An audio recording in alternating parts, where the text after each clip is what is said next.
Bonsoir à tous, bonsoir à toutes. Heureux, mais alors très heureux de vous retrouver ce lundi soir sur Cam10 Télévision. C'est Bal au centre qui démarre à l'instant comme tous les lundis lorsqu'il est 21h. Et aujourd'hui encore, nous parlerons de football avec la Coupe d'Afrique des Nations Cannes Total Energies Maroc 2025. Le tirage au sort de cette compétition qui vient de s'effectuer du côté de Rabat, la capitale marocaine, avec le groupe du Cameroun qui est déjà connu, le groupe F, les Lions indomptables du Cameroun qui vont donc avoir comme adversaire lors du premier tour de la prochaine Coupe d'Afrique les champions d'Afrique en titre, les éléphants de Côte d'Ivoire. Confrontation entre les Lions indomptables et les éléphants de Côte d'Ivoire. Ce sera l'affiche de la première journée de la Cannes Total Énergie 2025. Nous en parlerons dans ce programme. Retour sur le tirage au sort de cette Coupe d'Afrique des Nations qui vient à l'instant de s'achever. Nous parlerons également du championnat national de football Elite One de la 9e journée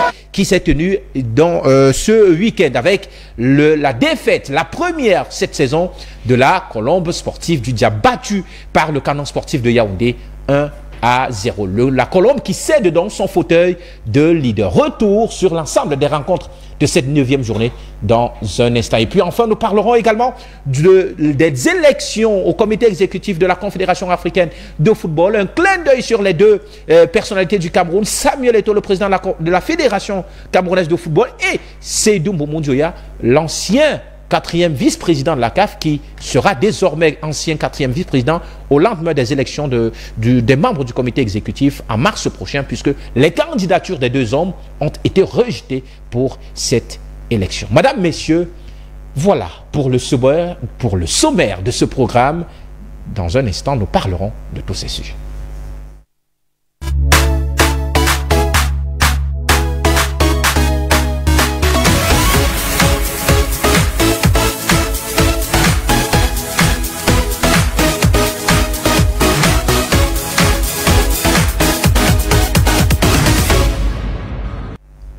Nous sommes ravis de vous retrouver une fois encore ce lundi. Nous sommes le lundi 27 janvier 2025.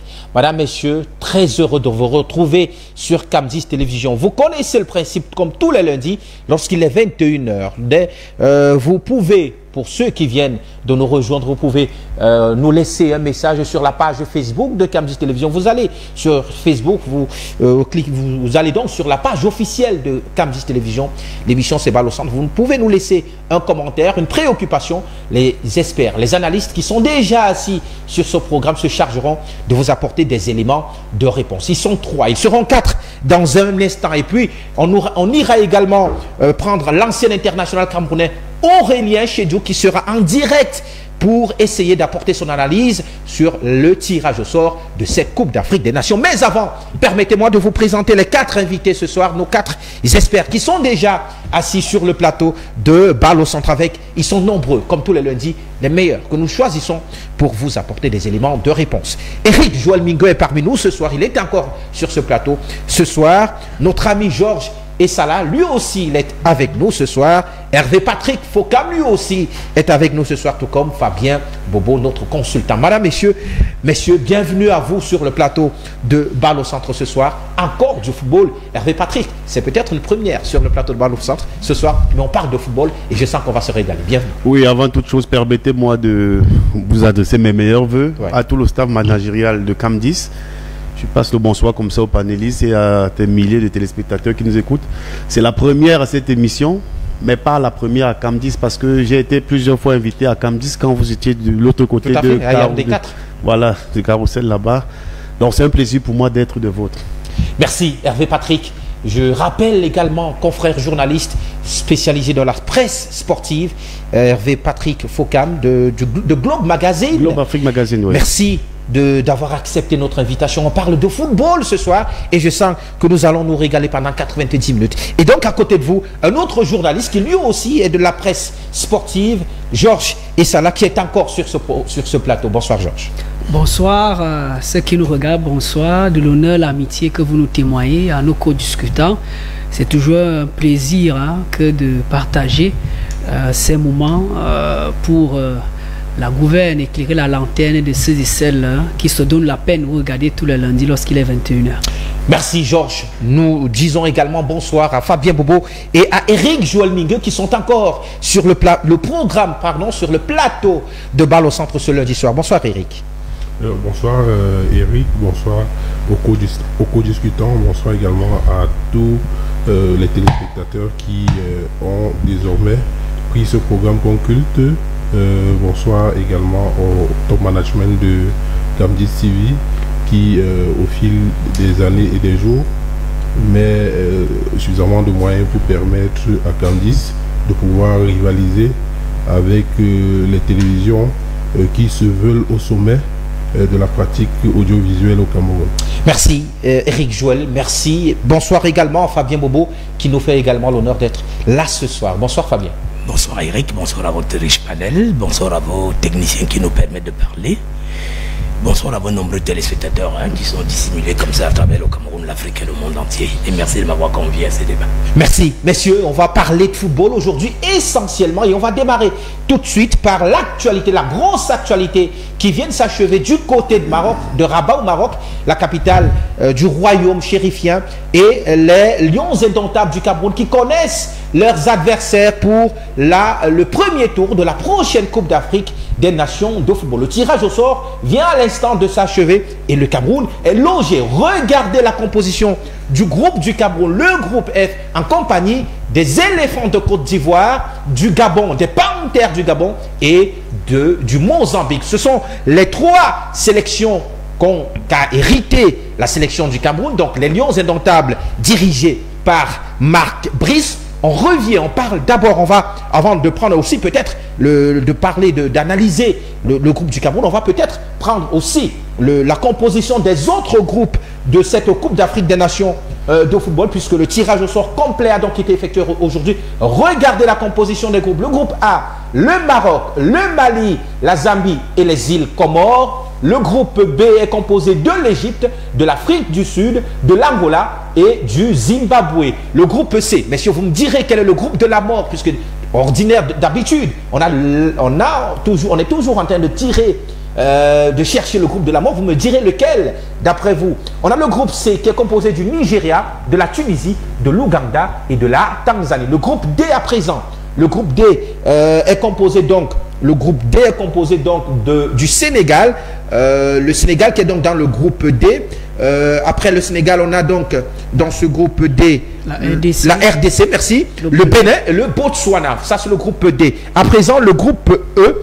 Le groupe E est donc composé de l'Algérie, le groupe E, celui de l'Algérie donc qui est dans le groupe E, avec le Burkina Faso, la Guinée équatoriale et le Soudan. Voilà les compositions donc des groupes de cette Coupe d'Afrique des Nations. À présent, messieurs, rapidement, on va revenir sur le groupe du Cameroun, le groupe F, donc le Cameroun qui est donc dans le groupe F, avec les éléphants de Côte d'Ivoire, les panthères du Gabon et enfin le Mozambique. Messieurs, voilà la composition de l'équipe du Cameroun. Rapidement, je voudrais donc avoir votre avis. On va essayer d'analyser. Je rappelle qu'on ira tout à l'heure au téléphone pour prendre l'ancien international camerounais Aurélien Chedjou. Avant de l'avoir, messieurs, rapidement, le groupe du Cameroun, je commence par vous. Eric, vous venez de voir la composition de ce groupe F en compagnie de la Côte d'Ivoire, du Gabon et du Mozambique. Comment vous le trouvez, le groupe? Voilà, le groupe, on peut le dire, le groupe est constitué de deux clubs qui peuvent, j'allais dire deux nations, qui peuvent forcément d'ores et déjà endosser la casquette de favori de ce groupe, au moins pour la qualification. Je parle naturellement des deux pays frères, le Cameroun et la Côte d'Ivoire. Maintenant, les autres qui feront naturellement figure d'outsiders. Maintenant, comme vous le savez, lors de toute compétition, il y a forcément des données de terrain qui font en sorte que le favori, le plus grand favori, peut se retrouver celui qui sort en premier. Mais d'ores et déjà, on peut dire le Cameroun, compte tenu déjà de son histoire en Afrique, chaque fois qu'on va parler d'une compétition, est d'ores et déjà favori. Maintenant, à côté de cela, il faut regarder le parcours du Cameroun, autant autant lors des phases qualificatives pour la Coupe d'Afrique que lors des phases de qualification pour la Coupe du Monde. Le Cameroun a présenté meilleure figure que par le passé. Vous avez justement ce record qui a pour les uns été égalé du Gobros en termes de nombre de points. Le Cameroun s'est qualifié pratiquement à moins quelques journées de la fin des phases qualificatives, ce qui n'était pas souvent arrivé. Maintenant, à côté, vous avez la Côte d'Ivoire qui fait figure de favori, déjà parce que elle est détentrice du trophée après avoir présenté une figure conquérante lors de sa Coupe d'Afrique. Maintenant, à côté, vous avez le Gabon qui, au fil des Coupes d'Afrique des Nations, essaye de se retrouver, essaye de prouver sa valeur aux yeux du monde et aux yeux des Africains. Mais on a vu une qualification poussive du Gabon qui, quoi qu'on veuille la place ou le place dans le rang des équipes outsiders. Merci Eric. Le Cameroun et la Côte d'Ivoire qui selon Joël Mingue sont donc favoris de ce groupe F. Vous partagez cet avis, Hervé Patrick? Oui, on peut le dire. Mais vous savez, le football, ce qui fait le charme du football, c'est l'incertitude. Est-ce que c'est un groupe abordable pour les Lions indomptables du Cameroun? A priori, il est abordable parce que il y a deux équipes qui peuvent tirer le point du lot là, parce qu'il y a le Cameroun et la Côte d'Ivoire, pardon. Oui. Parce qu'à elle seule, c'est 8 cannes. Hein. Oui. Cameroun 5. La Côte d'Ivoire 3. La Côte d'Ivoire 3. Et comme l'a dit le frère tout à l'heure, la Côte d'Ivoire est le champion d'Afrique en titre. Oui. Donc vous savez, actuellement, elle occupe le 4e rang africain et le 19e rang mondial. Par contre, le Cameroun est 8e au niveau africain et 51e. Mais on ne peut pas se fier simplement par rapport à tout ça et puis dire que tout d'office, les Camerounais et les Gabonais, vous appelez les Ivoiriens, vont passer. Parce que le football, vous savez, le football, il faut faire très attention. Le Cameroun a sa 22e participation, je crois bien. À la CAN, tout à fait. À la CAN. La Côte d'Ivoire. La Côte d'Ivoire, ce sera la 26e. On a maintenant le Mozambique qui sera à sa 6e participation et le Gabon à sa 9e participation. Tout à fait. Bon, le Gabon n'a jamais traversé l'étape des quarts de finale. Oui, le Gabon n'a jamais traversé l'étape des quarts de finale et les résultats du Gabon ces derniers temps sont un peu en dents d'ici. Mais a priori, je pense quand même que, sauf, je ne sais pas si c'est un clash ou je ne sais pas trop quoi, le Cameroun et la Côte d'Ivoire pourront passer au second tour. Et tu me demandais tout à l'heure un peu si on parlait des groupes de la mort. Parce que selon moi, par rapport à ce que j'ai vu tout à l'heure, ce que j'ai vu, moi je peux parler du groupe A, du groupe B et du groupe F. Donc on reviendra sur cette analyse tout à l'heure pour essayer quand on parlera des autres sélections. Alors d'abord, Georges, le Cameroun qui hérite de la Côte d'Ivoire, c'est peut-être l'équipe que le Cameroun a voulu prendre lors de la dernière CAN. Elle a évité. Aujourd'hui, finalement, le Cameroun et la Côte d'Ivoire se retrouvent dans le même groupe. Est-ce qu'on peut dire que le Cameroun peut souhaiter hériter de la Côte d'Ivoire? Notre unique confrontation, la CAN, c'est en 2015 en Guinée équatoriale. Tout à fait. On se fait battre 1-0. En phase de poule. Un but de gradé. On termine dernier de cette poule-là. Et donc les souvenirs vont se retrouver. C'est un mauvais souvenir. On ne peut pas être en joie de recevoir la Côte d'Ivoire. Quand on prend les confrontations directes, c'est 7 au total. 4 victoires ivoiriennes, seulement 2 victoires camerounaises pour un nul. Donc, vous comprenez qu'on ne peut pas être en joie. Oui. Il a rappelé les 25 participations jusqu'ici. C'est le tenant du titre. C'est une équipe qui s'est transcendée lors de sa Coupe d'Afrique des Nations. Mais ce n'est pas quand même la grande sérénité. Pendant les éliminatoires, la Côte d'Ivoire a quand même échoué devant la Zambie, devant la Sierra Leone, 0-1 à chaque fois. Donc, le Cameroun vient avec ses armes. En face, il y a toujours dans cette même poule F le Gabon, qui était une nation absente du côté de la Côte d'Ivoire. Le Gabon qui doit redorer son image, parce que le Gabon, le souvenir qu'on a de la participation du Gabon au Cameroun, c'était davantage des éléments extra-sportifs, à savoir que les stars de cette équipe, Pierre-Emerick Aubameyang, Anchorou, se sont retrouvés dans des situations pas très confortables d'indiscipline qui ont obligé le sélectionneur de l'époque de les mettre de côté, mais avec Thierry qui est arrivé nouvellement pour remplacer... la sélection est en train de vouloir se relancer. La sélection est en train de revenir. Et même ce Mozambique qui fait partie, ou alors qui faisait partie du pot 4. Mozambique, c'est quand même une équipe qui a été absente pendant 14 éditions, qui est revenue là en Côte d'Ivoire. Et qui l'enchaîne avec... Qui est en train d'enchaîner. C'est vrai que la qualification s'est faite sur le tas, à savoir, c'est la dernière nation qualifiée devant la Guinée-Bissau 2-1, mais c'est une équipe qui a toujours cette idée de sortir pour la première fois du premier tour. Donc, moi je peux dire que c'est un groupe équilibré. On a vu par exemple au Cameroun, les Comores pour leur première participation arriver à créer la sensation. Créer la sensation, donc c'est un nivellement de valeur, il ne faudrait pas sous-estimer quelconque nation. Fabien, vous êtes d'accord avec ça? Il relativise, il est un tout petit peu modeste. Le Cameroun devrait se méfier du Gabon et du Mozambique. Oui, si on reste dans la logique que le foot a des réalités, tout à fait, que personne ne peut prévoir avant. Voyez-vous, le Cameroun qui bat le Brésil à la Coupe des Confédérations, oui, élimine le Brésil. Le Cameroun qui bat le Brésil aux Jeux Olympiques à 9 contre 11. Le Cameroun qui bat le Brésil au dernier mondial en 2022 au Qatar. Au Qatar, donc. Il faut respecter les adversaires en un mot. Oui.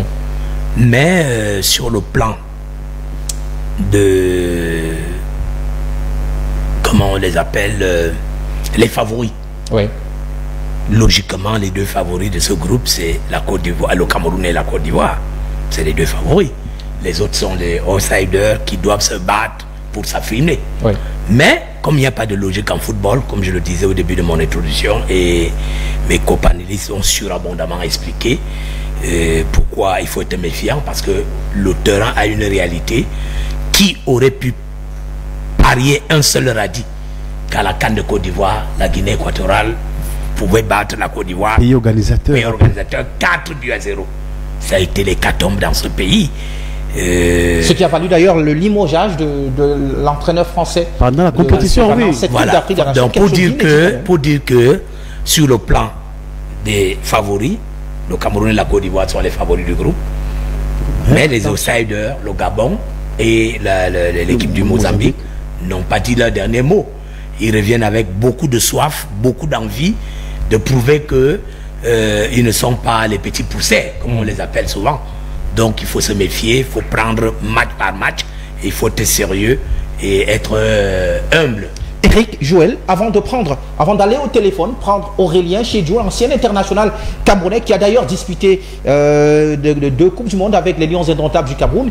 Aurélien Chedjou, qui nous donnera son avis tout à l'heure, son analyse sur la composition du groupe du Cameroun. Je rappelle le groupe F en compagnie de la Côte d'Ivoire, du Gabon et du Mozambique. Eric, que vaut réellement les adversaires, que valent réellement les adversaires du Cameroun dans ce premier tour, que ce soit la Côte d'Ivoire, que ce soit le Gabon et que ce soit le Mozambique, que valent réellement ces nations aujourd'hui? La Côte d'Ivoire, je vais commencer par elle. La Côte d'Ivoire a cet avantage qui en même temps peut s'avérer être un inconvénient. Ceci parce que détenteur du trophée, parce que la charge émotionnelle qui va avec est telle que vous pouvez vous perdre en cherchant à surfaire. Voilà.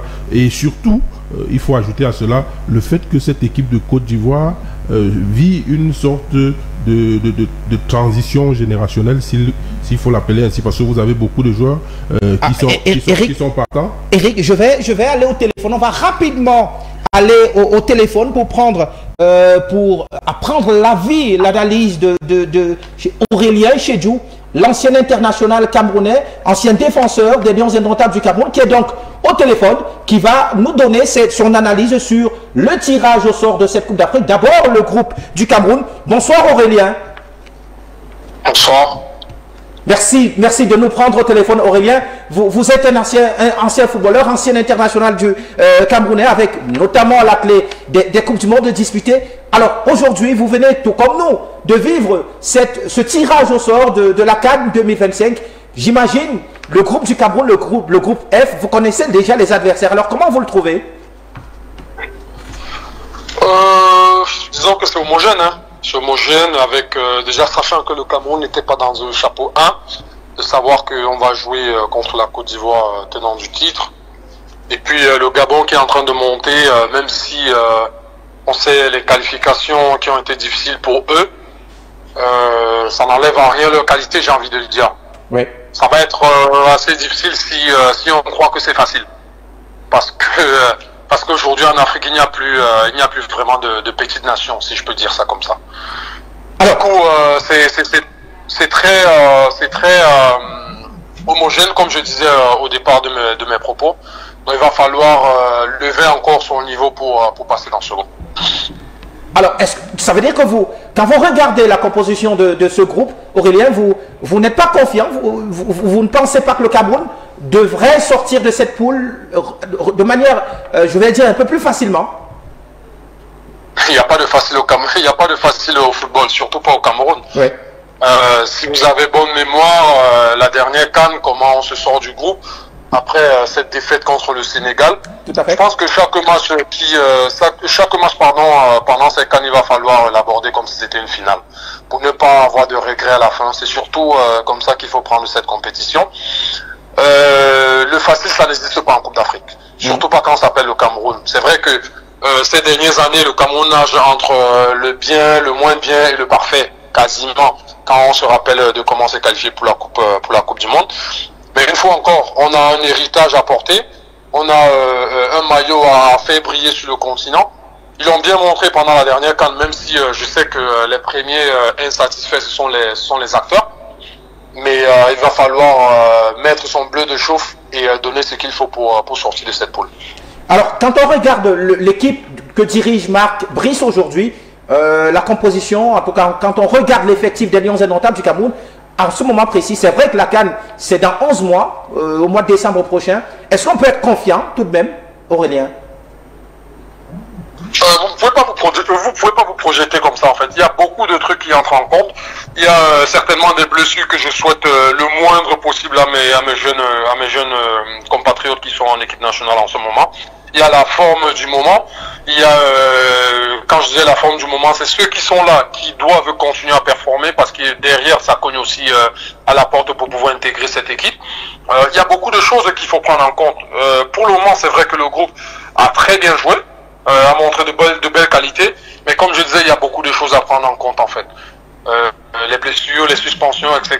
Donc, comme le football, c'est un éternel recommencement, il y a des trucs qu'il faut travailler dessus et c'est au coach de trouver le panache pour pouvoir avoir un meilleur groupe et un bon 11 entrants lors de cette compétition pour aller le plus loin possible. Merci Aurélien. Merci à vous, bonne soirée. On reviendra tout à l'heure pour parler également des autres groupes. Merci beaucoup Aurélien Chedjou. Je rappelle, ancien international des Lions indomptables du Cameroun au téléphone dans cette émission Balle au centre. Je reviens à vous Eric. Tout à l'heure on va analyser également les Lions indomptables du Cameroun. Je rappelle que Elisa Ngono viendra sur ce plateau pour nous dresser un tout petit peu les performances de quelques Lions indomptables du Cameroun durant le week-end dans leurs clubs respectifs. Avec, on connaît tout à l'heure, on connaîtra tout à l'heure quels sont ceux qui se sont distingués, mais on revient sur ce groupe, le groupe F. Je rappelle Cameroun, Côte d'Ivoire, Gabon, Mozambique. C'est la composition du groupe F, le groupe des Lions indomptables du Cameroun pour la prochaine Coupe d'Afrique des Nations à l'issue du tirage qui vient donc de s'effectuer à Rabat au Maroc. Alors Eric, on reste là-dessus, que valent réellement les adversaires des Lions indomptables du Cameroun? La Côte d'Ivoire qui est 3 fois vainqueur, qui a remporté la dernière édition de manière un tout petit peu vraiment poussive, au forceps. Il y a eu la Côte d'Ivoire a beaucoup forcé pour atteindre ce niveau. Finalement, elle a remporté. Le Gabon qui n'y arrive pas depuis 8 participations, qui n'a jamais franchi le cap des quarts de finale. Le Mozambique qui, malheureusement, n'arrive pas à franchir la phase de groupe. Que vaut réellement, ou alors que valent les adversaires du Cameroun aujourd'hui? Logiquement, comme je le disais, Eric, normalement, ça ne devrait pas poser problème pour le Cameroun et pour la Côte d'Ivoire.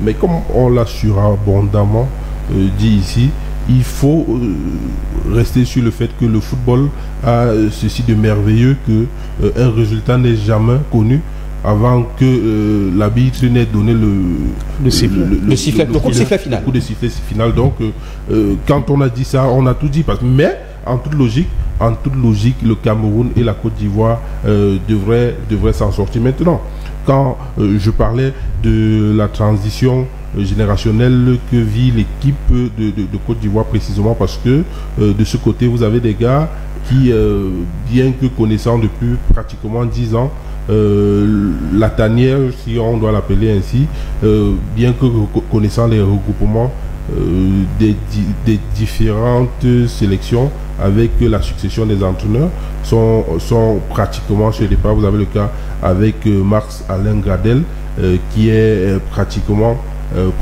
parti. Vous avez des gars qui sont là depuis pratiquement, c'est Rendier, vous avez Franck Kessier, vous avez Seko Fofana, qui ne sont plus dans leur meilleur jour, même si à côté vous avez des jeunes qui peuvent apporter de la fraîcheur à cette équipe. Je parle précisément de Amad Diallo ou encore de Sébastien Haller, qui, bien que ayant connu des coups de moins bien dans sa carrière personnelle, reste compétitif.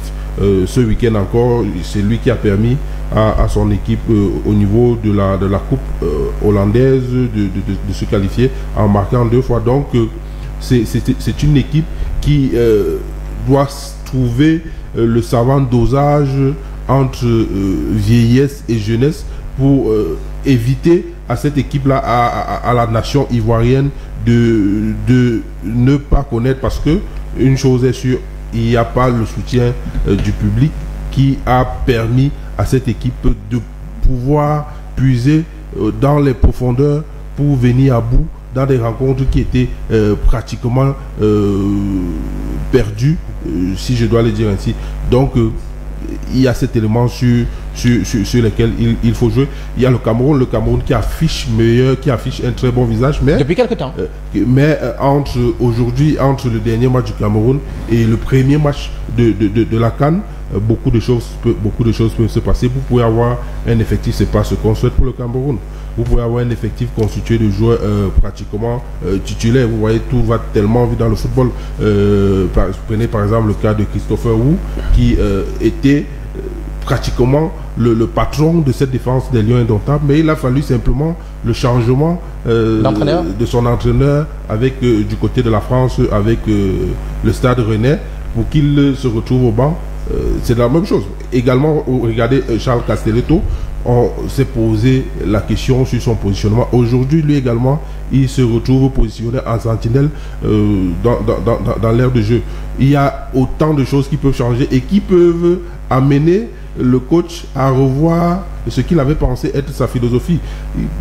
Ce qui peut être bénéf et pas du tout bénéf pour les Lions, parce que si le coach par exemple avait pensé voir Christopher Wu en jambe être le patron de sa défense et qui se retrouve pratiquement avec 0 match dans les jambes quand commence la compétition, est-ce qu'il ne serait pas judicieux à ce moment-là de repenser son 11 type, voire peut-être du côté de l'Espagne avec Enzo Boyomo, qui lui par contre affiche des titularisations. Oui. Donc il y a autant d'éléments qui peuvent faire que même à la veille du premier match de Cameroun, le coach soit en train de chercher le meilleur système de jeu qui puisse se permettre au Cameroun de tirer le meilleur de son groupe qui, en tenant compte également des blessures.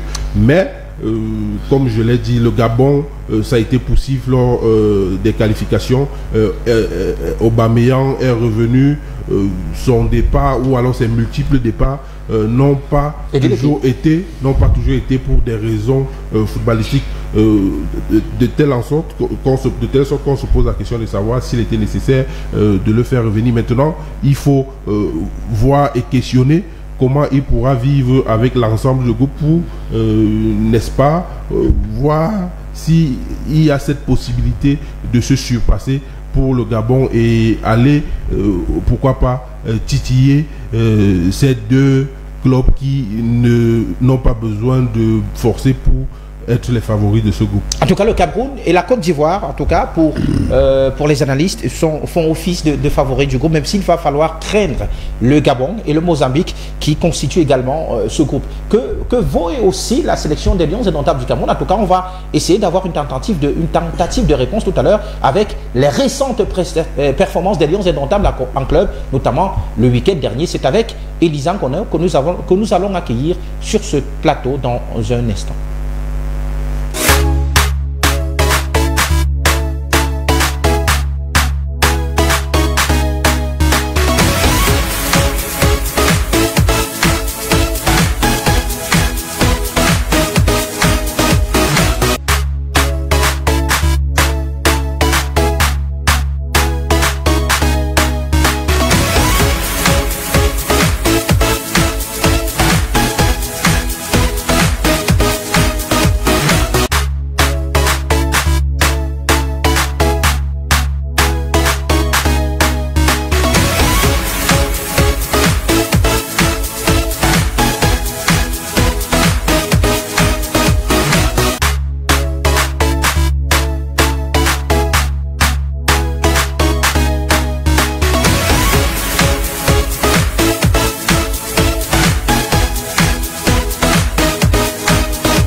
Nous sommes donc de retour sur ce plateau, toujours en compagnie de nos invités Fabien Bobo, Eric Joël Mingue, Hervé Patrick Fokam et notre ami Georges Issala, sans oublier l'ancien international camerounais Aurélien Chedjou, qui est donc au téléphone, que nous avons eu au téléphone dans un instant.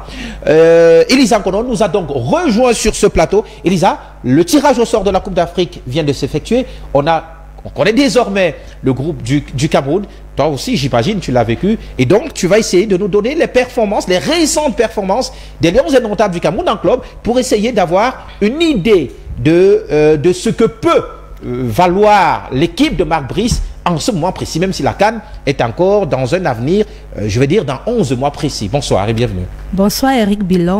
Bonsoir également à tes invités et bonne année. Merci Elisa. Alors, rapidement, qu'ont fait les internationaux camerounais ce week-end? D'accord. Ce week-end, les Lions indomptables du Cameroun se sont distingués dans leurs différents clubs et différents championnats en Europe et ailleurs. On démarre avec l'Italie, avec Franck-André Zamboanguissa. Le milieu international a contribué ce samedi à la victoire de son équipe qui s'est imposée 2-1 face à la Juventus avec un but du milieu de terrain camerounais et à la clé le titre de l'homme du match, le 4e cette saison. Après l'Italie, direction l'Angleterre avec un autre Anglais, Onana cette fois, qui a disputé la 23e journée de Premier League avec son club Manchester United en déplacement hier dimanche sur la pelouse de Fulham. Titulaire encore une fois dans les buts, le portier camerounais a réalisé le nouveau clean sheet et a permis à son équipe de s'imposer sur un score de 1-0. Brian Mbeumo a été une fois de plus brillant ce week-end en championnat anglais avec un nouveau but, son 14e cette saison. L'ailier de Brentford a contribué à la victoire des siens sous la pelouse de Crystal Palace. Lui, malheureusement, son équipe s'est inclinée, mais a encore une fois livré une prestation de grande qualité. Carlos Baleba, son club, s'est incliné à domicile devant Everton.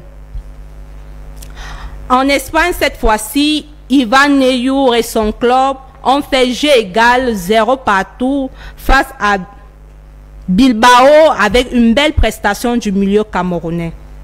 Un autre milieu qui s'illustre cette fois, Martin Onlac, buteur avec son club Grenade, s'impose 3-1. En Ligue française, le défenseur Jean-Charles Castellito a contribué au match nul de son club FC Nantes. Et Eric Maxime Choupo-Moting retrouve les terrains en match amical MLS et Georges Kevin Koudou permet à son club de s'imposer 2-1 face à El Attihad avec le doublé de l'attaquant camerounais en Saudi Soccer League. Merci beaucoup Elisa Ngono, merci pour ces informations. Même s'il s'agit de la Saudi Soccer League, tout à fait, il s'agit de la Saudi Premier League aussi, en Arabie Saoudite, avec un doublé de Georges-Kevin Koudou, un doublé également de l'attaquant camerounais, du capitaine des Lions indomptables du Cameroun, Vincent Aboubakar, qui a inscrit un doublé cet après-midi. Son club également s'est imposé. Donc voilà quelques performances. Merci beaucoup Elisa. Merci Eric Villon. Merci, on revient donc sur ce plateau pour poursuivre avec nos invités. Messieurs, on va parler maintenant de cette sélection des Lions indomptables du Cameroun. Georges, pardon, que valent les internationaux du Cameroun? Est-ce qu'à l'heure actuelle, vous venez de suivre la performance de certains qui se sont distingués ce week-end dans leurs différents championnats? Est-ce qu'en ce moment précis, on peut parler d'une équipe qui a retrouvé de la confiance avec notamment l'arrivée de Marc Brice depuis le mois d'avril dernier? On a des individualités qui se distinguent. Hein. Vous avez évoqué André Onana en défense centrale. Le confrère Eric évoquait déjà le retour en grâce de Christophe Foro qui, ces derniers mois, était un peu dans les tribunes, alors pour ne pas dire remplaçant du côté de Rennes en France. Oui. Jean-Charles Castelletto qui demeure et un Franck Zamboanguissa au top de sa forme, parce qu'elle a indiqué, c'est la 4e fois qu'il est désigné homme du match. Lors des 7 dernières rencontres, Franck Zamboanguissa a quand même inscrit 6 buts et c'est plutôt bien, c'est plutôt rassurant. Toujours dans ce milieu, Martin Onla qui est d'abord essentiellement un joueur à vocation défensive et qui marque, c'est bien. Carlos Baleba, toujours égal à lui-même. La ligne d'attaque, hein, un Brian Bemo qui est tout feu tout flamme. On peut dire que c'est pratiquement sa meilleure saison. C'est pas pour rien que les bookmakers l'annoncent, notamment dans la plupart des grands clubs. L'incertitude, voilà. Manchester United, Naples également. Et même Arsenal. La principale inquiétude était au niveau de la ligne offensive, c'est-à-dire l'attaquant de fixation. Oui. Et quand on apprend qu'en ce jour, Vincent Aboubakar a scoré, ça nous rassure. Et quand on est aussi informé de ce que Faris Boubaya, par exemple, est de retour. Tout à fait, il a repris les entraînements. Oui, bon, on peut continuer d'attendre le Toulousain, Franck Magri, qui court toujours après sa première réalisation. Ça veut dire que c'est une équipe camerounaise qui a des individualités qui s'expriment de la meilleure des manières du côté du vieux continent. On n'oublie pas le championnat d'Arabie Saoudite avec Georges-Kevin Koudou, qui pour moi était le meilleur lion à la dernière Coupe d'Afrique des Nations en Côte d'Ivoire. Il performe, c'est plutôt bien. Ça veut dire qu'au niveau des ailes, en attaque, ça va. Et on ne perd rien en temps. Mais les analyses ne sont pas transposées sur la CAN qui arrive. Vous l'avez dit et redit suffisamment. Nous avons encore 11 mois devant nous. Oui. Et en 11 mois, beaucoup de choses peuvent arriver. Alors, Fabien Bobo, quand on regarde les performances récentes des Lions indomptables du Cameroun en club, et on regarde également les récentes performances avec la sélection, est-ce qu'il y a de quoi être rassuré aujourd'hui par rapport au passé, à un passé récent? On ne peut pas être rassuré lorsqu'une compétition est dans 11 mois, vous l'avez dit. On ne peut pas être rassuré parce que beaucoup de choses peuvent se passer en tout temps. Il y a les blessures. Des changements de club, des blessures. Il y a les blessures, les changements de club, voire même le changement d'entraîneur. Oui. Parce que rien n'est gagné que c'est Marc Brice qui va accompagner les Lions indomptables à la CAN. Oui. Parce que dans cette équipe, le véritable problème, c'est nous-mêmes. Voyez-vous, quand on regarde les qualifications de la CAN, on s'est vu tout beau. En battant le Kenya aller-retour, le Zimbabwe, Namibie. La Namibie. Mais on n'a pas compris que devant c'est du lourd. Vous avez vu tout à l'heure les poules. Oui. Ah, oui. Quand tu n'as pas encore joué avec le top 10 africain pour mesurer véritablement ton vrai niveau, il faut pas... Il y a un adversaire du top 10 dans la poule, c'est la Côte d'Ivoire. Bien sûr, mais avant même la Côte d'Ivoire, il faudrait faire les matchs amicaux. Et ensuite, comme je le disais au début de mon introduction, le véritable problème des Lions, c'est la qualité des joueurs appelés à l'équipe nationale. On appelle des joueurs qui n'ont pas de club, ce qui n'est pas normal. On appelle des joueurs qui jouent dans des championnats moyens. On appelle les joueurs qui sont en réalité, on les appelle les animateurs dans le vestiaire. Moi, c'est la première fois que je vois une sélection où un entraîneur d'un pays sérieux comme le Cameroun vous dit que non, j'ai appelé tel joueur parce que il apporte l'animation ou alors il est important dans le vestiaire. Voilà, donc il y a des choses comme ça. Moi, quand j'écoute ça, ça mérite un peu. C'est comme si on était dans une cour de blague. Le Cameroun, c'est le Cameroun. Le Cameroun, c'est un label. Le Cameroun, c'est une institution. C'est le seul pays en Afrique qui a battu le Brésil dans une phase finale de Coupe du Monde. Dans 2 compétitions officielles de la FIFA. La Coupe des Confédérations en France en 2003 et la Coupe du Monde au Qatar. Donc, c'est la seule nation africaine qui l'a fait. Donc, quand on est entraîneur du Cameroun, il faut éviter d'être un peu léger. Moi, quand j'ai suivi Marc Brice le dire, j'étais gêné. Un entraîneur doit dire à quelqu'un, même s'il l'aime de manière personnelle, il doit dire aux joueurs la vérité. Il faut que tu trouves un club, il faut que tu joues. Parce que le seul critère universel de sélection d'un joueur dans une équipe, c'est de jouer dans un club. C'est la performance en club. Donc il faut déjà avoir le club. Et performer, c'est cette performance-là qui vous amène à l'équipe nationale. Vous avez le cas, par exemple, Fabrice Ondoa. Comment on peut expliquer qu'on va prendre Omosola en RDC et laisser Fabrice Ondoa? C'est quand même une incongruité. Donc voilà autant de choses. Et il vous dit, lui le coach, que Fabrice Ondoa est un gardien, quoi. Il avait utilisé un terme là, un gardien amateur ou quoi, quelque chose de ce genre là. Donc des choses comme ça peuvent être, si ça persiste, des obstacles pour la performance des Lions d'Indoré. Donc il faut que nous soyons un peu très sérieux, surtout, moi j'insiste, dans la qualité des joueurs qu'on appelle à l'équipe nationale du Cameroun. Hervé Patrick. Oui, moi je dis que le véritable problème avec les Lions, généralement, vous savez, c'est le climat délétère même qu'il y a tout autour. Tout à fait. Parce qu'on ne peut même pas remettre le talent des joueurs en question. Mais c'est sur l'environnement là. Vous-même, vous savez que s'il y a le désordre là, ça ne va pas prospérer. Regardez, quand vous regardez... Donc, parmi les handicaps, il faudra régler cette situation. Il faut régler cette situation. Et même le coach, parce que franchement, c'est comme si c'est déjà fermé à l'équipe nationale et il ne veut plus convoquer certains joueurs. Parce que quand vous regardez même ce qu'on convoque, parce que pour enchaîner par rapport à ce que Bobo disait tout à l'heure, vous avez vu, vous convoquer un joueur comme Faye Collins, il n'a pas de club. À l'équipe nationale du Cameroun. Il n'avait pas de club. Bon, il n'avait même pas d'action. Bon, mais ça durant tous les trucs, ça change quoi par rapport à ce qu'il dit, par exemple, tous les éliminatoires, il n'avait... Attendez. Il faut dire que ça a évolué. Ça. Non, attendez. Ce n'est pas de ça que nous parlons. Non, ce n'est pas de ça. À l'époque, on le convoque, il est dans les Lions, il n'a pas de club. C'est ça qui est la vérité. On est d'accord. Peut-être ça a évolué, mais je vous dis que ce n'est pas conforme par rapport à ce que lui-même, le coach, il a dit que c'était la performance. Ça veut dire qu'il convoquait les joueurs par rapport aux performances. Comment il justifiait dans le fait qu'un Faye Collins soit dans l'équipe nationale du Cameroun? Il y a des joueurs qu'on peut appeler, mais on n'appelle pas. Parce que c'est vrai, on s'est qualifié, vous avez vu, à moins de 2 journées de la fin, on était déjà qualifié. Mais je crois que c'était l'objectif maintenant. Et l'objectif pour le coach était de tourner, appeler certains nouveaux joueurs. Parce il voulait rester dans la performance. Il voulait toujours rester dans la performance, ce n'est pas ça. On est déjà qualifié. Vous avez vu la dernière CAN. Après, ce sont ses objectifs aussi à lui. Bon, oui, ce sont peut-être ses objectifs. Quand vous il y a des objectifs qui ne sont pas discutables, qui sont universels. Quand vous êtes un entraîneur sérieux, quand vous convoquez des joueurs, vous devrez avoir ce qu'on appelle une certaine logique. C'est pour cela que ailleurs, quand les sélectionneurs font des listes, ils justifient les choix. Ils justifient les choix. Dans une conférence de presse, les journalistes posent des questions. Pourquoi tel? Pourquoi n'est pas tel? Mais Marc Brice ne fait pas cet exercice-là.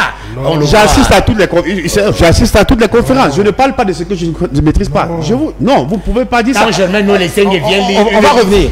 Non, on va pas revenir sur cet épisode. À l'époque... Non, c'est important d'évoquer ça. Pour que cela ne puisse plus arriver dans les Lions. Quand Germain Noleseng vient lire une liste d'un entraîneur de l'équipe du Cameroun à la place de l'entraîneur, vous trouvez ça normal? Malheureusement, cet épisode on l'a traversé. On va revenir, Eric Joël. Je peux pas. Non, on va analyser la situation. Non, je peux pas laisser ça passer. Qu'est-ce qui peut... Ce n'est pas à toi qu'on s'adresse au public. Non, ce n'est pas à toi. On va revenir, on analyse la situation. J'ai mes raisons. Moi, je parle au peuple camerounais. Moi, j'ai mes raisons. Moi, je dis bien que si on veut des performances, Fabien, s'il vous plaît. Faut arrêter ça. Fabien, s'il vous plaît, Fabien. S'il vous plaît, ne dis pas que ne pas s'il vous plaît, s'il vous plaît, toi qui Non, s'il vous plaît, monsieur, Vous s'il vous plaît, n'êtes rien. on n'est pas Est-ce dans que je une m'adresse guerre. à toi? On n'est pas dans une guerre d'hommes, on est là pour Tu analyser. donnes tes arguments, C'est moi compris. j'écoute, je reste tranquille. C'est compris, Je Fabien. donne les miens, tu n'es pas obligé de les commenter. C'est compris. S'il Parce vous que plaît. quand je le dis, j'ai dit il a convoqué un faille. Il a avait un faille là. Il y a des joueurs qui jouent en club, on ne les sélectionne pas, mais on préfère mettre quelqu'un. Maintenant- Parce qu'on vous dit comme quoi il anime le groupe. D'accord. Hervé Patrick. Oui. Hervé Patrick. Maintenant, on est. Le tirage au sort vient de s'effectuer. Le projet regroupement des Lions indomptables du Cameroun, c'est au mois de mars prochain pour les éliminatoires de la prochaine Coupe du Monde de football. Oui. Avant d'aller à la CAN qui se joue dans 11 mois. Ce sera du 21 décembre au 18 janvier. 21 décembre 2025 au 18 janvier 2026. Oui. Alors, Elisa vient de nous donner les performances de certains Lions indomptables en club le week-end dernier, c'est-à-dire hier et samedi dernier. Alors maintenant, sur la base de ces performances, est-ce qu'aujourd'hui, il y a moyen de craindre ou alors d'être confiant pour la sélection des Lions indomptables? Est-ce qu'elle a retrouvé de la confiance? Est-ce qu'on peut le dire? Bon, on peut être confiant dans la mesure où on a certains de nos joueurs qui brillent. Oui. Parce que Fabien Bobo l'a relevé tout à l'heure. Parce que moi-même, je dis que ça, c'est une incongruité. On ne peut pas comprendre ça. Vous ne pouvez pas vous dire que depuis que le coach Marc Brice est arrivé là, vous avez deux autres gardiens là, en dehors de André Onana. Pour l'on ne discute pas de son talent, ça c'est sûr. Il vaut mieux aller à une compétition comme celle-ci avec deux bons gardiens. Vous avez un Fabrice Ondoa qui joue l'Europa League. Vous le voyez, vous le voyez. Mais vous, attendez, vous faites comment pour ne pas le sélectionner? C'est ce que je voulais dire au fait tout à l'heure. Quand vous justifiez le fait qu'ils prennent quelqu'un qui ne joue même pas. Est-ce que le coach n'est pas libre de ses choix?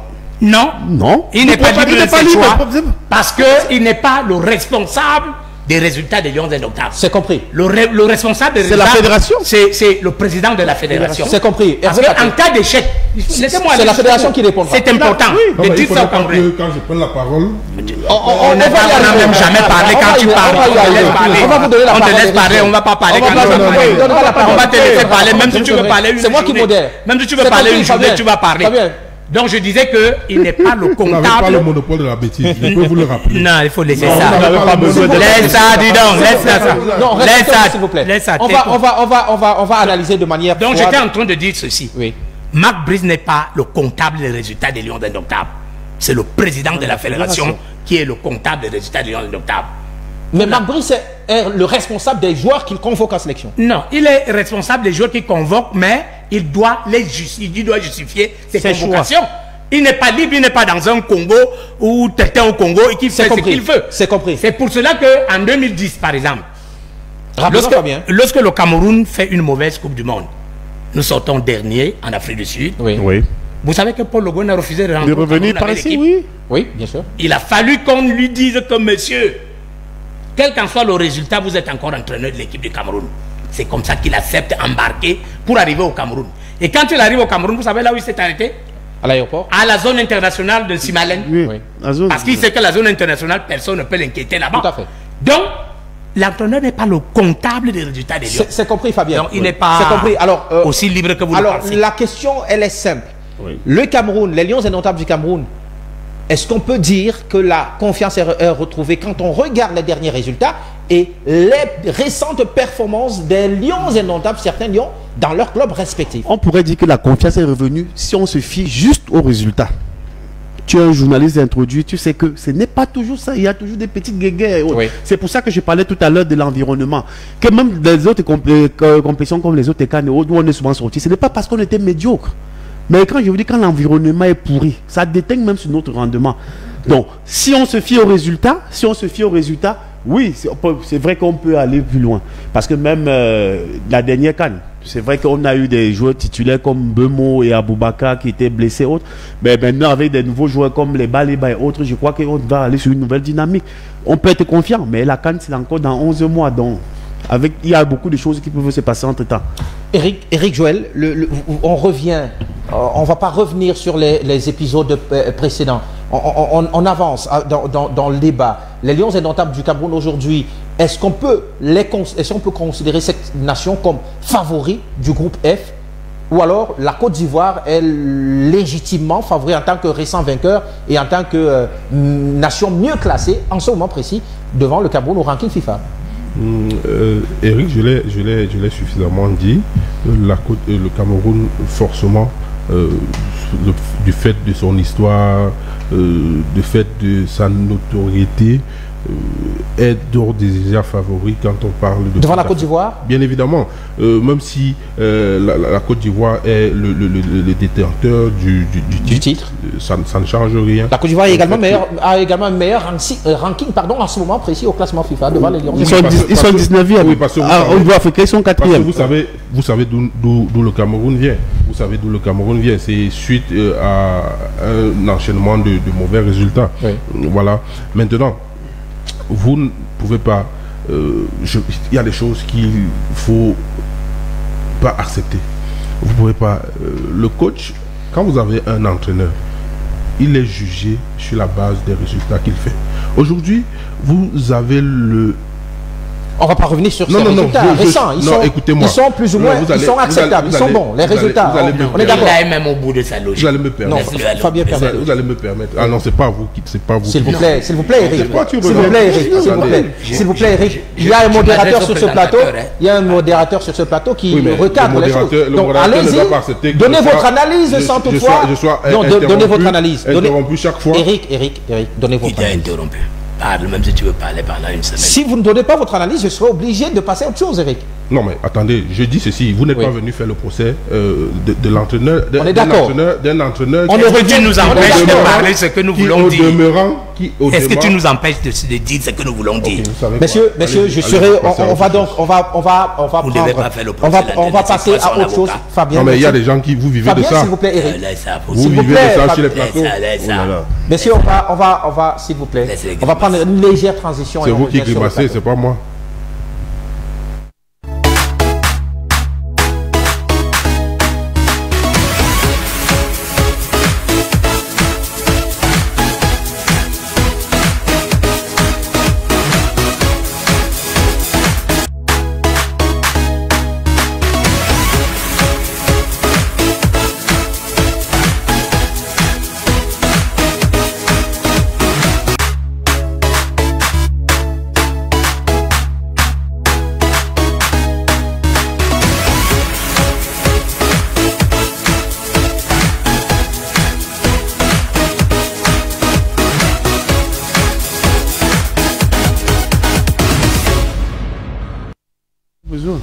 De retour sur le plateau de Ballon Centre, toujours en compagnie de nos invités. C'est le sport, on est donc amical et puis ça reste fair play sur le plateau de Ballon Centre, même si les débats peuvent permettre que les uns et les autres se chauffent un peu. Cette salle débat sportif aussi.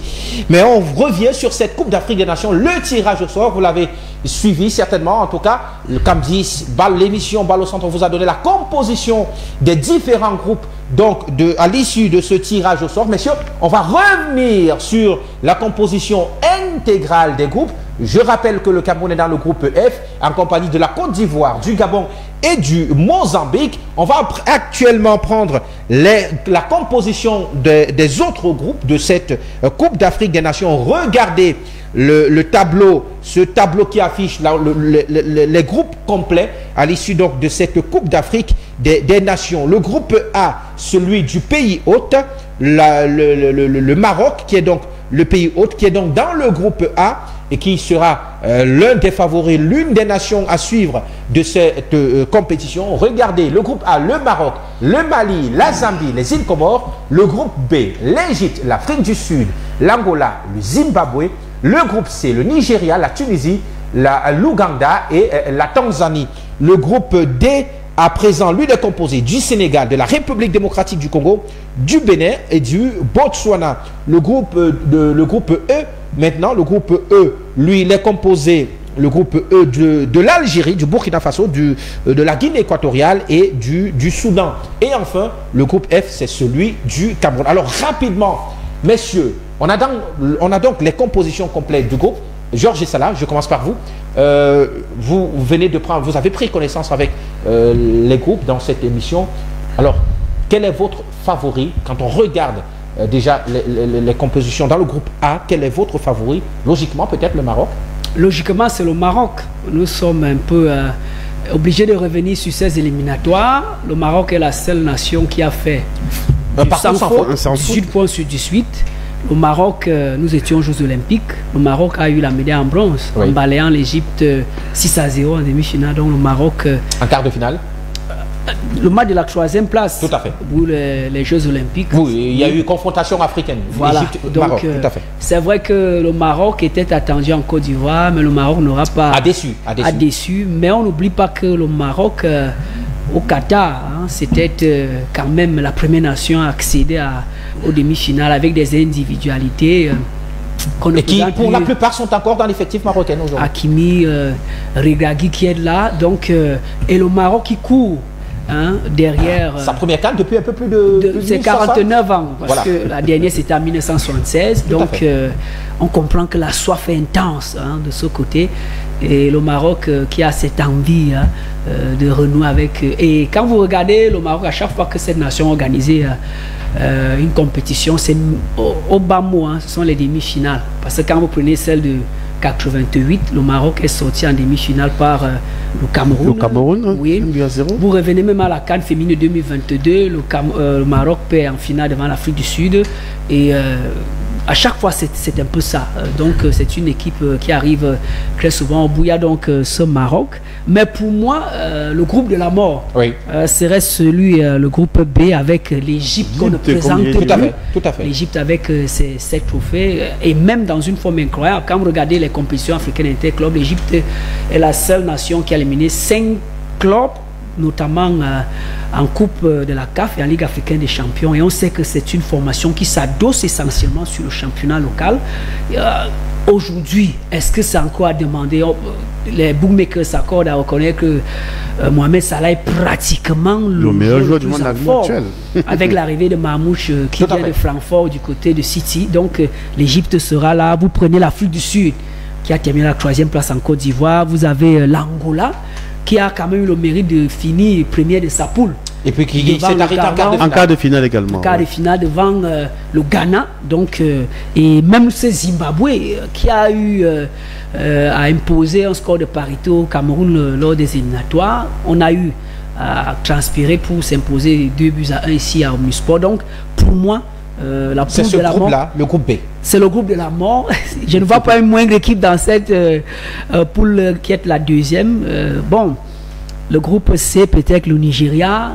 C'est une équipe à chaque fois un peu comme le Cameroun.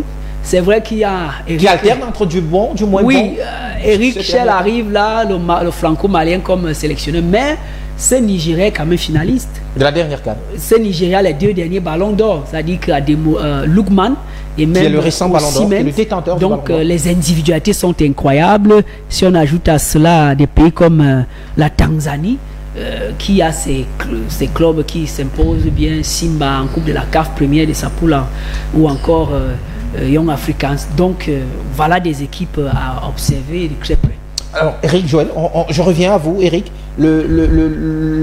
Quand on regarde la composition des groupes, on va un peu interroger ce groupe B, celui de l'Égypte, de l'Afrique du Sud, Égypte, Afrique du Sud. On a également dans ce groupe B l'Angola et le Zimbabwe. Ces 4 nations. Est-ce qu'aujourd'hui l'Égypte aussi peut faire office de favori légitime de ce groupe? Je rappelle que la sélection égyptienne est un tout petit peu la sélection actuellement, avec peut-être le Nigeria avec ses attaquants et le Maroc, l'Égypte présente aujourd'hui un groupe relativement au-dessus peut-être de certaines, notamment avec les joueurs tels que Mohamed Salah, l'Égyptien, et Omar Marmouche qui vient de signer à Manchester City. Est-ce que l'Égypte aujourd'hui fait partie des nations à craindre? L'Égypte, tout comme le Cameroun, tout à l'heure quand je parlais du Cameroun, c'est le club, j'allais dire la nation la plus titrée. Quand on parle de Coupe d'Afrique, c'est 7 titres, comme le soulignait M. Bessala tout à l'heure. Normalement, quand vous appelez l'Égypte et vous avez une compétition africaine à jouer, vous êtes naturellement favori. Même si l'Égypte a cette coutume-là de ne pas présenter un jeu assez flamboyant, parce que l'Égypte, c'est un club qui gagne sur... C'est une nation qui gagne sur les détails. Vous n'allez pas avoir le même Mohamed Salah que vous voyez tous les week-ends à Liverpool, mais vous le verrez marquer le but car il le faut. Vous les verrez jouer plus sur les phases d'attaque placée. Mais c'est ça l'Égypte, jouer de façon très, très tactique et se retrouver comme par magie en finale et avec cette expérience qui, ma foi, pèse sur les adversaires remportés très facilement. Maintenant, vous avez à côté le Mozambique, comme l'a souligné, qui a posé énormément de problèmes au Cameroun. À côté également, vous avez l'Afrique du Sud. L'Afrique du Sud, chaque année, c'est l'année de l'Afrique du Sud parce que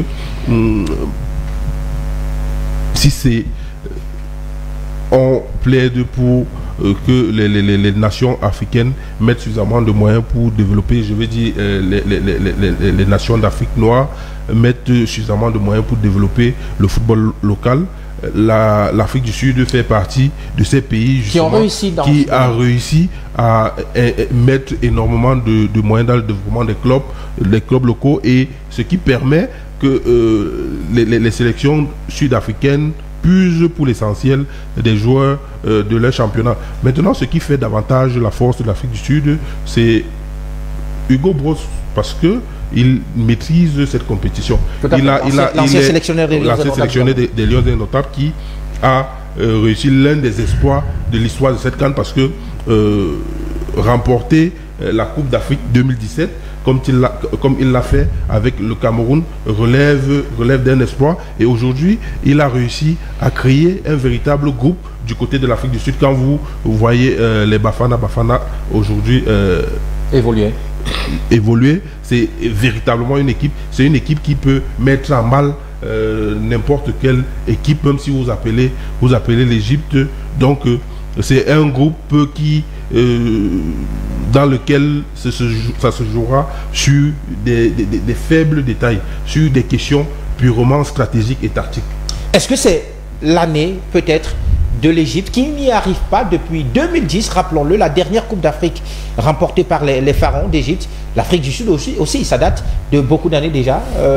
L'Afrique du Sud qui justement aujourd'hui a recommencé avec de bons résultats, notamment son sélectionneur Hugo Broos qui a redonné vie à cette sélection sud-africaine, mais l'Égypte aussi a retrouvé aujourd'hui de très très grands joueurs. Mohamed Salah, on l'a parlé tout à l'heure, on parle également de Omar Marmouche, l'attaquant égyptienne de l'heure, la vedette, la star du moment, Omar Marmouche, qui vient de signer à Manchester City en première ligue anglaise.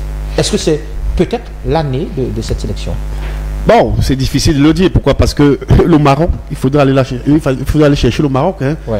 Parce que vous connaissez, le Maroc, c'est l'une des meilleures équipes ici en Afrique actuellement. Et même dans le monde. Vous n'avez qu'à voir son ranking. Même si elle n'y arrive pas. Même si elle n'y arrive pas. Mais sauf que, je ne sais pas, ces pays du Maghreb, là, généralement, vous allez voir, vous parlez peut-être des individualités, vous allez parler d'un Mohamed Salah et Marmouche, voilà. Ouais, mais c'est depuis des années quand même, surtout parlant de Mohamed Salah, je ne pense pas qu'il a pu gagner. Est-ce qu'il a pu gagner une CAN? Non, pas encore. Voilà, il n'a pas encore pu gagner une CAN. Vous savez, ici au niveau, ici en Afrique, c'est souvent très très compliqué. Ouais. Et moi, je veux pas un peu du Cameroun parce que et je rappelle qu'il a perdu la dernière CAN que le Cameroun a organisé justement ici. Remporte en 2017. Mohamed Salah était d'ailleurs joué la finale. Et oui, il perdait 2-1 face au Cameroun, justement. Mohamed Salah, il a encore perdu face à l'Égypte. Il a encore perdu face au Sénégal. Face au Sénégal, c'est pas certain que ce soit cette année. Hein. C'est pas certain, comme je le disais. Ce sera difficile. Et vous regardez bien. Quand moi je regarde un peu les équipes du Maghreb ici, généralement en Afrique ici, c'est difficile. L'Égypte est peut-être l'équipe qui a le plus posé des problèmes au Cameroun. Ouais. Parce que vous allez voir le Maroc, ils sont à domicile. Et vous connaissez que le Camerounais aime l'adversité, joue même dans l'adversité. Moi, honnêtement, je n'ai pas trop peur peut-être de ces individualités-là. Moi, je vous ai dit que le véritable problème des Camerounais, par exemple, souvent là, c'est toujours nous-mêmes. Ouais. Parce que si on part avec les serrés là, non, attendez, on est quand même le Cameroun. Je vous assure, on peut faire une très bonne participation, une très bonne CAN. Il vaut mieux d'abord, parce que vous savez qu'on va jouer notre premier match à Agadir, oui. le 24 face au Gabon. Donc il faut d'abord déjà négocier ce match-là, parce que le 28, ce sera face à la Côte d'Ivoire, à Marrakech. Et on va encore jouer le 31, notre dernier match, face au Mozambique. Donc vous comprenez que cette CAN, elle est vraiment... Ce sera l'une des CAN les plus relevées, parce que vous avez des groupes de la mort. Moi j'ai parlé du groupe A, j'ai parlé du groupe B, oui. Et j'ai parlé du groupe D, du groupe c'est quoi? Le groupe F du Cameroun. Et dans une moindre mesure le groupe du Nigeria. Sinon Bon, peut-être parce que ça va se jouer dans un pays du Maghreb, c'est peut-être là en ce moment que peut-être ces équipes du Maghreb vont essayer de montrer, d'élever le niveau de jeu. Et on espère que l'arbitrage sera correct parce que tel que c'est parti là avec ce qui s'est passé au Maroc, j'espère que le meilleur va remporter parce que vous savez, nos pays organisateurs, souvent, vous savez comment ça se passe. Bon. Alors, on peut peut-être avoir à nouveau le tableau des phases, de la phase de groupe, donc du tirage au sort de cette Coupe d'Afrique des Nations qui a donc été effectuée cet après-midi, ce soir à Rabat, au Maroc. Fabien, je reviens à vous. On a parlé de la poule du Cameroun qui est relativement compliquée, homogène, comme l'a dit Aurélien Chidjou tout à l'heure. Le groupe B peut être considéré comme celui de la mort avec l'Égypte, l'Afrique du Sud, l'Angola et le Zimbabwe. Donc là aussi, ce sera très très compliqué pour les pharaons d'Égypte. Est-ce que aujourd'hui vous voyez un autre groupe ou alors vous êtes d'accord avec ce groupe-là qui peut être aujourd'hui présenté comme le plus difficile? Oui, c'est un groupe difficile. Quand vous avez l'Égypte, vous avez ceux qui suivent, c'est un groupe très difficile. Il va falloir que l'Égypte puisse se transcender. Même avec des joueurs tels que Mohamed Salah et Omar Marmouche. Le problème, c'est pas un problème de Mohamed Salah. Ça fait combien de cannes Mohamed Salah est là? Il était au Gabon, il a joué contre une équipe moyenne du Cameroun. Ouais. Mais il a perdu en finale. Tout à fait. Il a joué contre le Sénégal. Il a perdu en finale. Il aurait même pu perdre en demi-finale si on avait eu un entraîneur sérieux. Parce que moi, j'ai un problème avec les entraîneurs qui sont au Cameroun. Et Conseil Sao, vous avez vu en demi-finale contre l'Égypte. Vous ne pouvez pas sortir vos meilleurs joueurs et laisser les pieds plats au stade. Sachant qu'une séance de tir au but sachant qu'une séance de tir au but arrive. Ça manquait de respect aux joueurs. Et que, non, même pas aux joueurs, même à la nation camerounaise. C'est même pour cela qu'il ne devrait plus rester au Cameroun sur le plan logique. C'est-à-dire que voilà un entraîneur que le Cameroun a recruté 2 ans avant qui avait pour mission de gagner la CAN. Parce qu'on n'organise pas une CAN pour la perdre. On organise une CAN pour la gagner. Si on la perd, c'est l'échec. Alors, quand vous avez vu les micmacs qu'il y a eu avec le ministère de reconduire cet entraîneur qui a montré ses limites durant toute la compétition. Moi, j'ai fait des notes.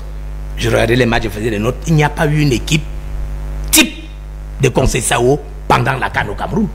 Alors qu'il a eu 2 ans pour le faire. C'était une catastrophe. Donc, en demi-finale, si on avait eu nos meilleurs tireurs, je crois que le Cameroun n'aurait pas mérité le sort que nous avons eu en demi-finale, puisque lorsque vous prenez Moukoudji comme tireur de pénalty dans un match aussi important... Mais c'est un joueur, Fabien. Non. Il y a des joueurs plus aguerris. Il y a des joueurs plus aguerris. Dans une sélection. Le tir au but, on peut le rater. Quand ça s'appelle Mané, Salah ou Eto'o, on peut le rater. Si le coach se permet de faire ce genre de choses, c'est une séance travailler aux entraînements. Vous avez travaillé vos joueurs pour qu'ils puissent être aguerris pour, par exemple, cette épreuve des tirs au but. Est-ce que Samuel Eto'o a raté des pénaltys? Est-ce qu'on peut pas s'appeler... Eric, tu as vu même l'attitude même de cette... Monsieur Eric, tu ne peux pas justifier ça avec autant de légèreté. La preuve, si je reviens donc à ton argumentaire, le coach a travaillé aux entraînements, donc les joueurs qui sont allés tirer contre l'Égypte étaient les meilleurs qu'on a choisis pendant les entraînements. Pourquoi ces joueurs n'ont pas tiré contre le Burkina? Nous avons fait une autre séance de tir au but. Les qui sont venus tirer à ce moment-là? C'était nos meilleurs. C'est une autre configuration. Voilà. Alors, pour dire donc que l'argument que tu donnes ne tient pas debout. Maintenant, le coach a été léger. Est-ce qu'il n'était pas possible que ceux contre le Burkina aient tiré et qu'ils ratent? Non, ce n'est pas. Le problème n'est pas dans la probabilité de rater. Vous ne pouvez pas dire. Non, aujourd'hui, c'est moi qui ai la parole. J'ai la parole. On est d'accord. Ça passe une fois. Est-ce que j'ai la parole? Fabien, est-ce que j'ai la parole, s'il vous plaît? Purement subjectif. Est-ce que j'ai la parole, s'il vous plaît? Fabien. Je voulais démontrer que dans une équipe de football, de ce que je sais, les petites formations que j'ai pu faire en entraînement, on ne peut pas choisir, parce que le premier critère dans le choix de tir au but, c'est l'état d'esprit du joueur au moment du tir. Est-ce que c'est le coach qui les choisit ou bien les joueurs se disent capables de tirer? Il y a plusieurs façons de choisir les joueurs à la série de tir au but. L'entraîneur peut dire aux joueurs que chacun prenne sa responsabilité. Je tire. Je ne tire pas. Je tire, je ne tire pas. C'est un choix. Comme l'entraîneur peut dire 5 non, Je prends par exemple à Sydney. Pour jouer la série de tirs au but en finale contre l'Espagne. Oui. Vous croyez que les gens qui sont venus tirer là sont arrivés là au hasard? Vous avez Patrick Mboma qui commence. Vous avez Samuel Eto'o qui arrive. Vous avez Jérémy Tchitap qui arrive. Vous avez Pierre Ouémé. Et même ailleurs. Et Pierre Ouémé clôture. Tu crois que les Mami, les Ngom Kome qui étaient dans l'équipe, les Nicolas Anoudi, ne pouvaient pas venir tirer. Mais les 5 là, c'était du Graal. On est d'accord, Fabien. Ça ne veut pas dire que les 5 là, personne ne pouvait rater. Hein, ça ne veut pas dire ça. Tout à fait. Mais dans l'état d'esprit, c'était les meilleurs. Parce que c'était une finale.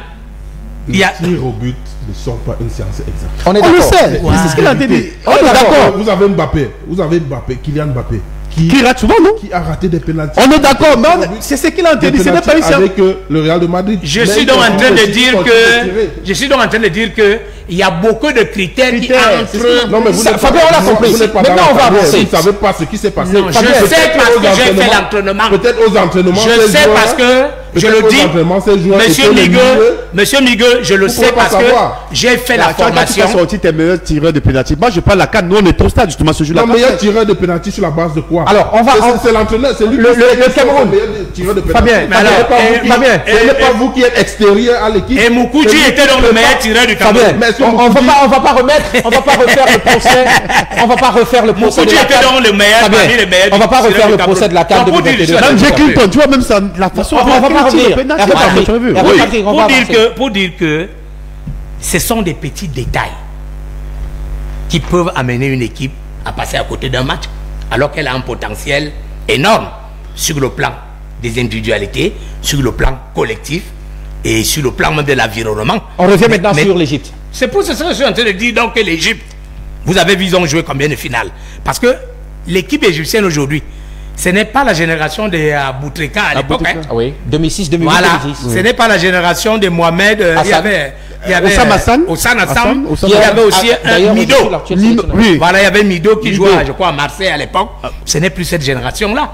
Donc, on ne peut pas dire que... Mais aujourd'hui, Fabien, l'Égypte a quand même l'attaquant, le meilleur joueur de l'histoire égyptienne. Ce n'est pas le meilleur joueur qui fait gagner un pays. On est d'accord. C'est un collectif. Tout à fait. Et il faut le huiler pendant des années. D'accord. Sinon, le Cameroun n'allait jamais perdre une CAN.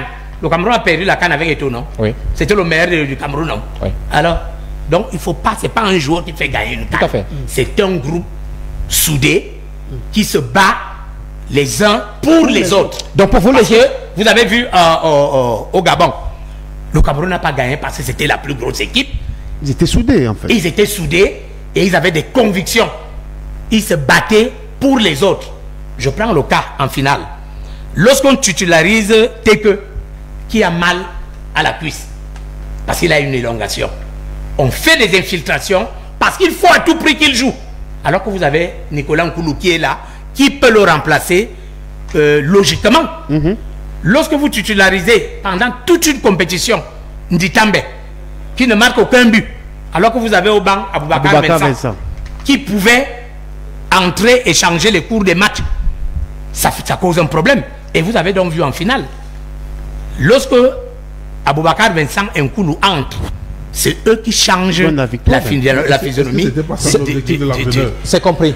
Fabien, non, on va maintenant, il nous reste moins de 10 minutes. S'il vous plaît, on va avancer, Fabien. La différence entre toi et moi, c'est que moi je connais l'entraînement. Donc je parle comme un technicien. Un entraîneur sérieux ne peut pas se passer de quelqu'un qui peut changer. Vous connaissez l'entraînement pour avoir entraîné. Fabien, on va avancer. Eric Joël. Il faut arrêter ça. Non, Eric Joël, on va ça. Vous avez entraîné. On va avancer. S'il vous plaît. On va avancer. Il nous reste très peu de minutes. On va donc avancer. On va sortir de ce sujet du tirage au sort de la CAN, messieurs. On a analysé tous les compartiments, tous les éléments. Le Cameroun, je rappelle la composition du groupe du Cameroun, c'est le groupe F en compagnie de la Côte d'Ivoire, du Gabon, du Mozambique et du Mozambique, pardon.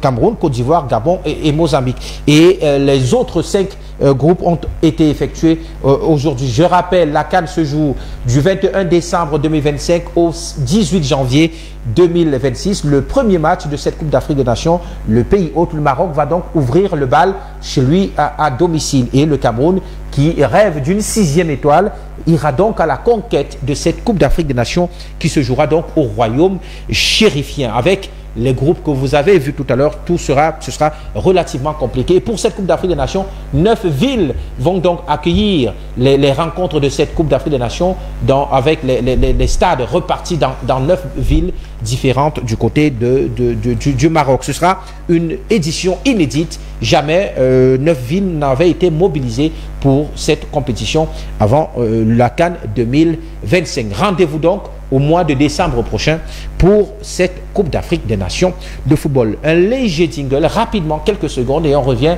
pour parler du comité exécutif des élections en mars prochain et puis du championnat MTN et l'Étoile.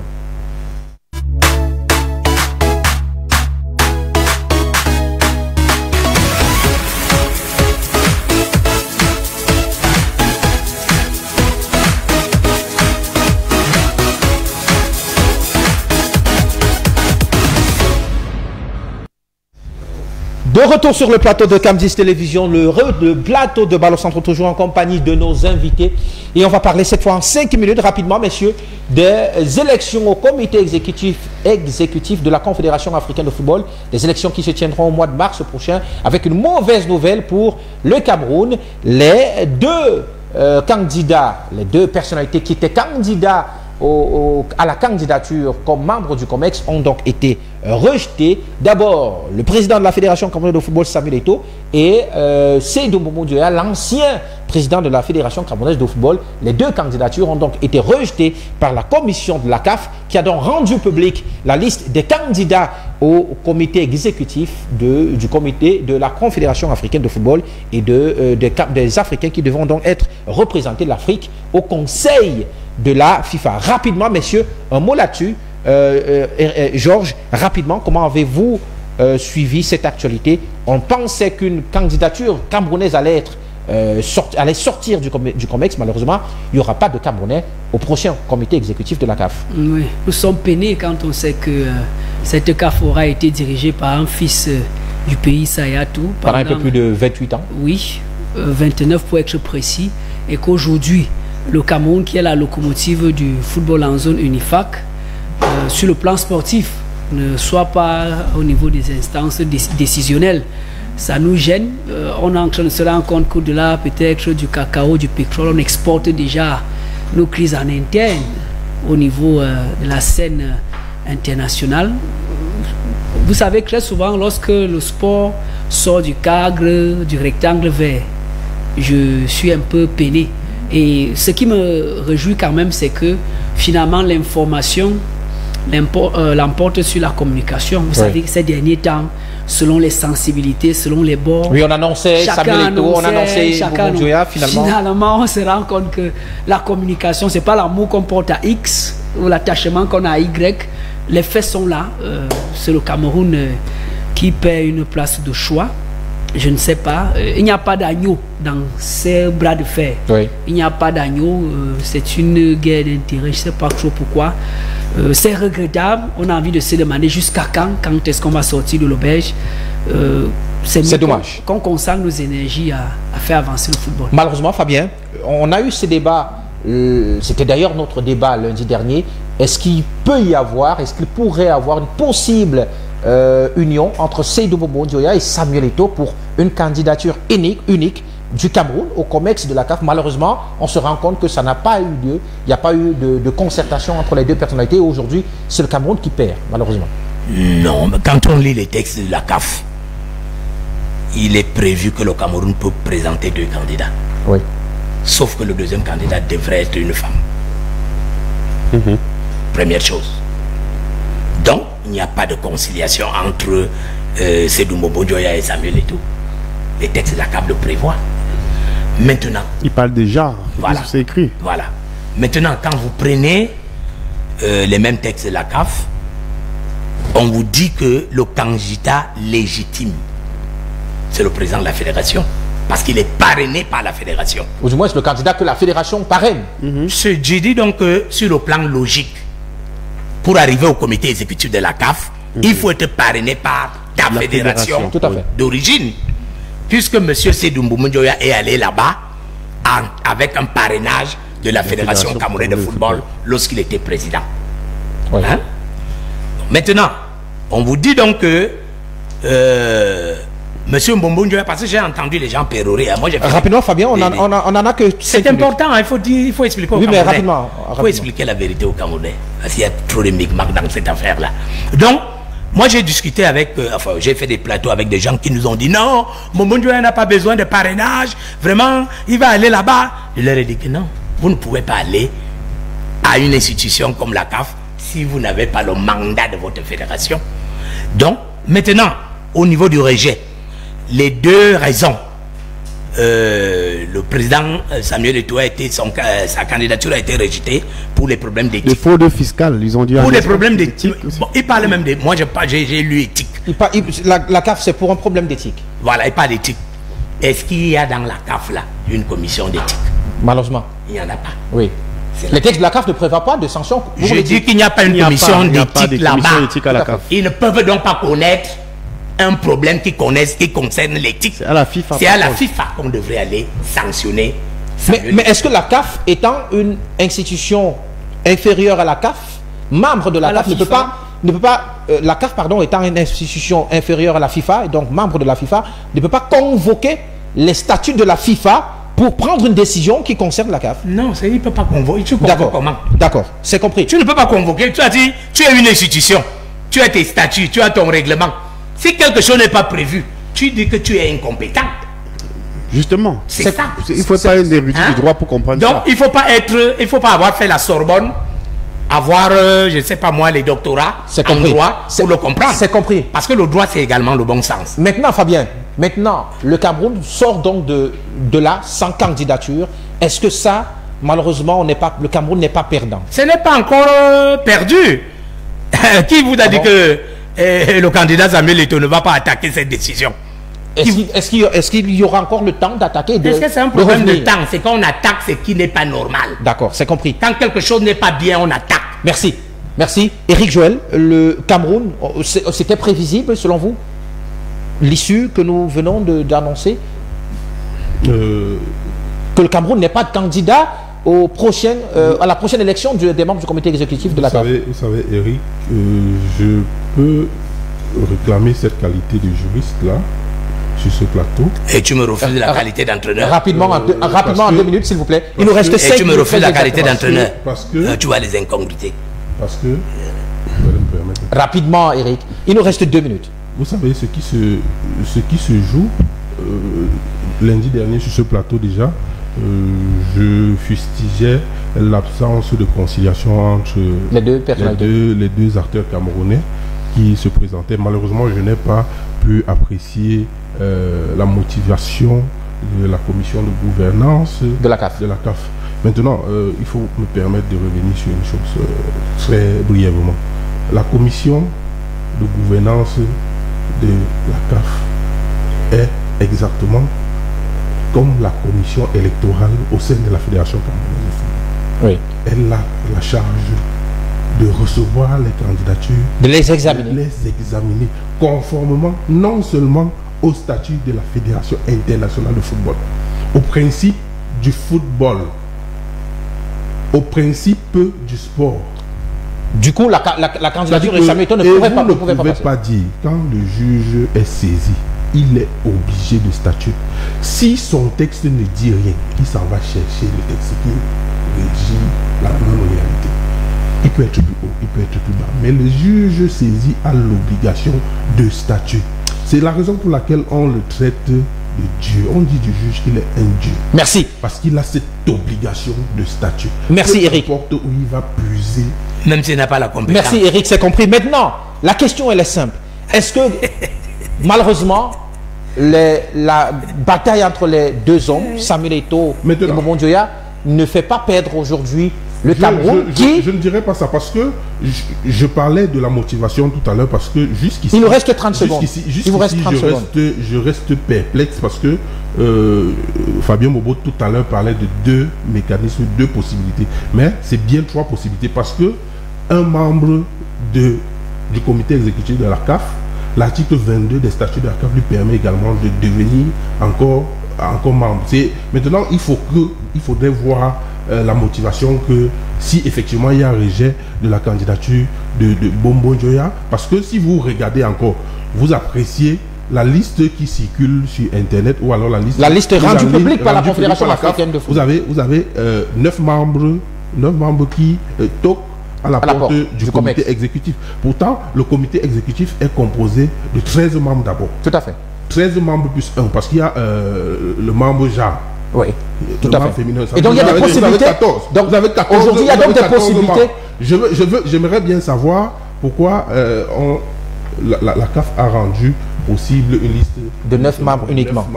Est-ce qu'il y a cette possibilité que c'est une opinion également qui se défend? Est-ce qu'il y a cette possibilité que ceux qui sont déjà dans le comité exécutif ne passent pas par la commission de gouvernance? Maintenant, il faudrait questionner les statuts. Merci, messieurs, pour cette analyse. En tout cas, le Cameroun, pour le moment, n'aura pas de candidature, n'a pas de candidature à la prochaine élection comme membre du comité exécutif de la Confédération africaine de football, selon la décision rendue donc par la commission de gouvernance de cette instance. C'est donc ici que s'achève cette émission ce soir. Merci d'avoir été une fois encore des nôtres ce soir. Le débat, il est parfois passionnant, mais il est aussi et surtout beaucoup fair play. Merci de l'avoir suivi. Merci à vous, messieurs, d'avoir répondu présent à l'émission ce soir. Merci également à Aurélien Chedjou, l'ancien international camerounais que nous avons eu au téléphone et qui nous a donc donné son analyse sur le tirage au sort de la Coupe d'Afrique des Nations CAN Total Energies 2025. On vous donne rendez-vous lundi prochain. Portez-vous bien. Au revoir.